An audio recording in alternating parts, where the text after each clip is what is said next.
Ni hao, salut à tous. Aujourd'hui, on voit donc le deuxième cycle, le cycle d'engendrement qui était plutôt destiné aux sédentaires, donc aux gens, contrairement aux barbares qui bougeaient, les sédentaires qui venaient donc s'installer sur leur terre. Et on voit donc la forme d'engendrement.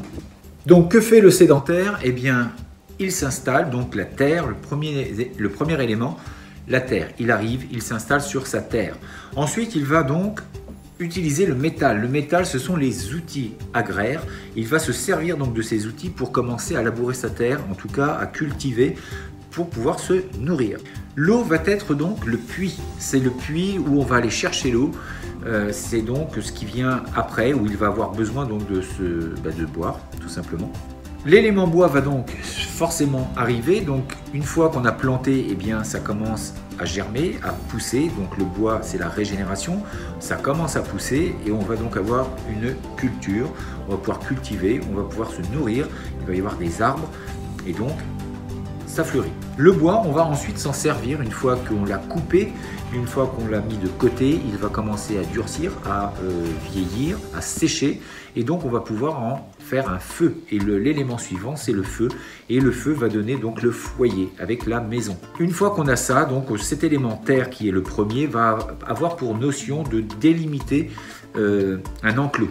Un enclos, c'est pour toute personne qui s'installe, inconsciemment ou consciemment, on a besoin de frontières, de limites pour délimiter son territoire. Contrairement aux nomades qui, eux, vont avoir un territoire beaucoup plus grand puisqu'ils l'occupent, ils le détruisent, ils prennent ce qu'ils ont à prendre et ils s'en vont un peu plus loin en laissant parfois quelques hommes à eux sur le comté ou sur le territoire en question pour pouvoir contrôler ce territoire, mais généralement, il bougeait. Le sédentaire, lui, il va cultiver sa terre, il va rester, s'installer, construire une maison, donc son foyer, et donc vivre là où il est. Donc deux notions bien différentes, une qui est plutôt axée guerrière, mais qui va aussi être donc dans le côté dur des choses et pouvoir purifier, donc chasser les mauvaises ondes, mauvais esprits. Donc dans le Feng Shui, on va utiliser ce genre de choses, je l'avais montré dans l'autre vidéo.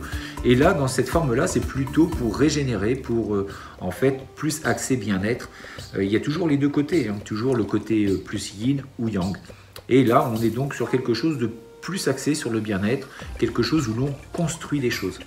Et dans les formes martiales, justement, on a donc un enchaînement qui correspond à cet élément d'engendrement, enfin à ce cycle d'engendrement.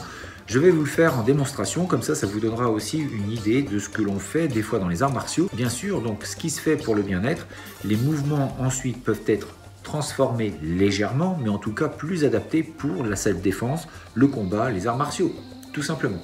Je vais vous faire la forme en double. Il y aurait effectivement ensuite la forme en simple et la forme déliée, mais je ne vais pas tout montrer non plus, je vais simplement montrer la forme double. Terre.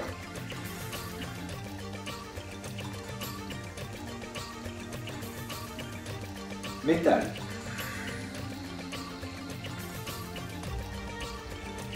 Eau. Bois. Et feu.